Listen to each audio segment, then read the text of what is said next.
And so we came up with this idea where we wanted to take this one and that one were our first two homes that we had donated to us. And so we thought if we, and they were, we walked in this house right here. When we first, and the trash, no kidding, was this high. I mean, it was well up past my waist, just bags and bags of trash. And we had to clean that thing out. And then, so we gutted it and rebuilt it. And the idea was if we could use these as carrots to help people out of poverty into self-sufficiency, begin to break this cycle. We would rent the home, we would totally redo it, turn it into a brand new home. Robbie has done just a killer job doing this. So we would use that as an incentive to where we will rent the home to you for a couple of years while you're taking parenting classes and financial education and a lot of the other things, just helping people, everything that your daddy taught you. One family at a time. That fathers have not been involved in doing that here. We want to do that. So we'll rent it to you for a couple of years at below market rates. So we rent them $550 or so, somewhere around there. And so we encourage them to take the average rate of a rental home is about $800, $900. Take the difference and open a savings account and begin to get your money to work for you. Don't use it to show, use it to grow. And then after 2 years, once you do that, we'll sell you the home for half of its appraised value. So like this home would appraise for $80,000, $90,000. We'll sell it to you for half of that. You go from poverty to equity in just 2 years. But we didn't give anything away. You're earning it along the process, right, which builds the self-esteem.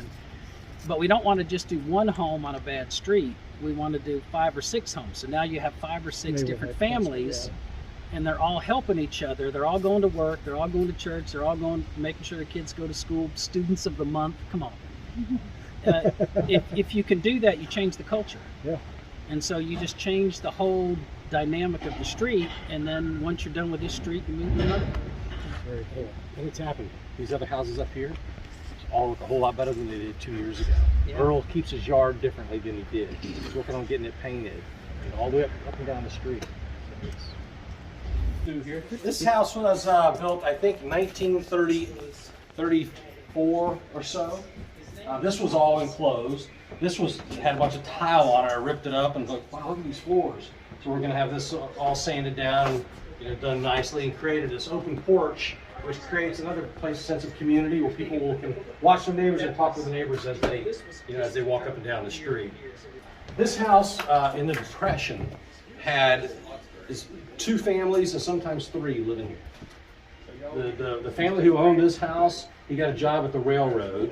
He lived in the back of the house on an old porch. They rented out a room over here on this side as well. And as transients would come through, they'd live in the back on the porch with Grandpa, just to make a little extra money during that time. Come on, man, you'll see the ceilings of this house are just gorgeous. That caught my attention when I poked my head in. Yeah, this whole, we're trying to keep it as much as we can to the way it was. Again, we've got a bit of final touch up and paint and things like that need to be done here.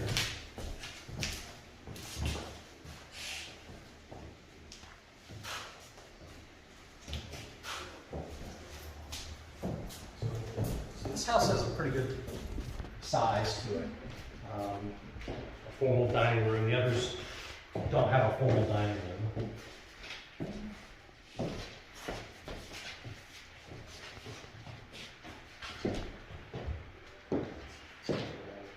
2 bedrooms on this side.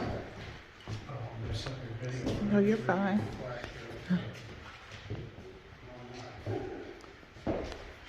So this was where they would have they rented this out as a room, and this was actually a little kitchenette before that went through, and we closed that off and turned it into a bathroom in that process. I like it.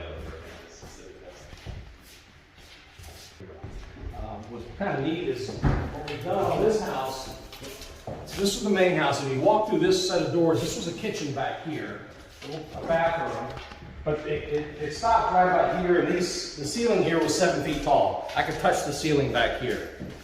So what we did, it stopped right here. We took the back of the house off, opened this up. So this will be our kitchen. So that's one thing we're still waiting for is our kitchen counters and appliances and so forth here. We added another bedroom over here with this bath, so it's a Jack and Jill bath. So this is now a 3-bedroom, 2-bath. The idea we wanted to create all of these is 3-2s to make it more family oriented. Most of the houses around here, they might be a 3-bedroom, but they're 1-bath. Or they're 2-bedroom, 1-bath. Very few have 2 full baths in 3 bedrooms. That's the original cast iron tub. Yeah, we're in the process of thinking about what to do with that. It still needs to be cleaned up. We might leave it that color, just part of the character, or we'll have it redone in white.